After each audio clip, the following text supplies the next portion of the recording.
Everyone, I'm going to show you today how to do a toolless takedown of a Remington 870 Express.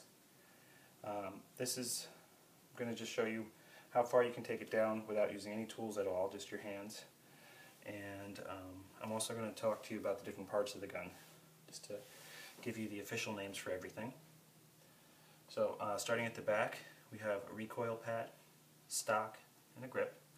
You have your trigger and safety. This is called the ejection port. This is the magazine loading port, and this is the receiver. This whole big block of metal here. Now moving forward, we got the forend, magazine tube, magazine cap, barrel. Tip of the barrel is called the muzzle, and the sight here is called the front sight. Now, I made sure that this was unloaded beforehand. The safety is engaged, just so you know. So let's take it apart and I'll tell you some more parts as I'm going here. So I'm going to unscrew the magazine cap. It comes right off. And then the barrel slides off like this. And that's one of the convenient things about these guns, is that the barrels just come right off that easily. So you can easily get more than one barrel and change them in seconds. This is a Remington 870 Express Magnum. So now the next part I'm going to show you here is this little button here. This is called the action bar lock. And what it allows you to do is to slide the forend back and forth without pulling the trigger. So we're going to slide it all the way forward now. And there's two springs on the inside of here that actually allow you to release the forend and take it out. And this is the hardest part about taking it apart, because you have to do both springs, but you only have one hand. So this is called the breech bolt. This is what actually fires the rounds. And this is called the slide assembly.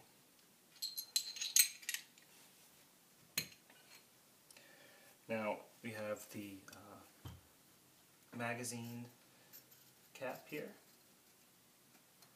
or the magazine spring retainer rather. This is the magazine end cap. So magazine spring retainer, if you push it in and you twist it a quarter turn, it'll come out, and then your magazine spring will come out too. And then you have the magazine follower,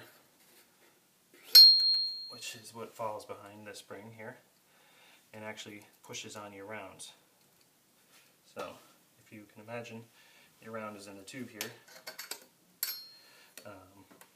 and as you're loading them through, it's getting pushed back by this spring, with this pushing it down the tube. That's how that works. Pretty simple. So, reassembly.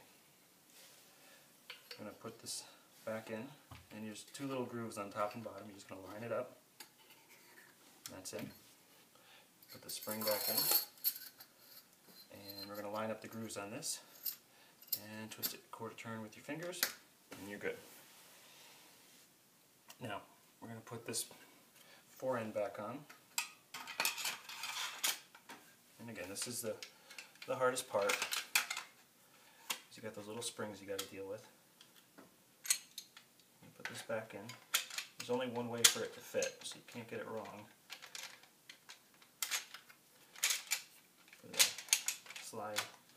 The slide assembly won't fit any other way.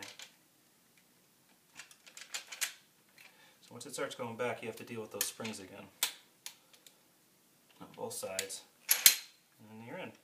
Then we're going to have to push this button again, our action bar lock. That's that.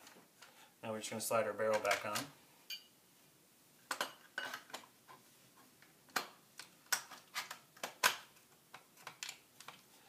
And our magazine cap here. That's it. And this gun is now functional again. It's that simple. probably going to ask me this. This is a Blackhawk recoil reduction stock.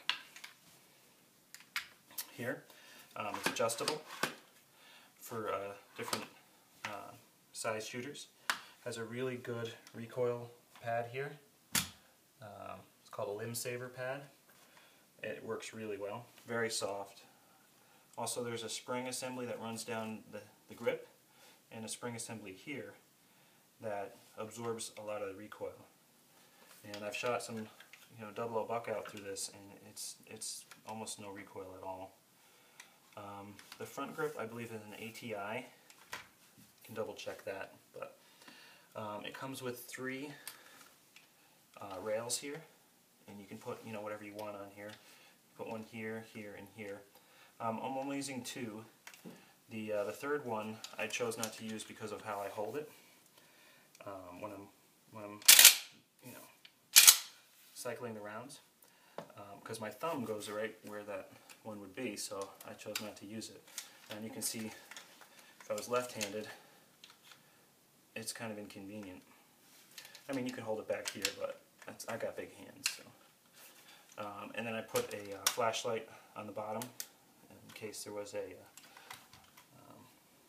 time when I had to use the gun at night. And so that's that. This is just a cheap red dot I got at Walmart. And so, Tasco Pro Point. It works. It's a shotgun with, I'm using double O buck. And I got all this recoil stuff I got because my wife is petite. So this is low recoil double O buck with a recoil stock and recoil pad. So it really bothers me when I see those videos of people who give a big shotgun to a little woman and she gets blown over. People think it's kind of funny, but it's not. It's mean, and shooting should be something that's fun and should be done in a safe way. So I've done all this so that when my wife shoots it, it's not going to give her big bruises. It's not going to hurt her, and then she can shoot it with confidence rather than having a bunch of people laugh at her as she falls over, because that's not funny. But that's my Remington 870 Express. If you want to see more of my videos, please subscribe, and please like this video if you liked it. Send me any comments you might have or questions, and I'll be sure to answer them. Alright? Thank you.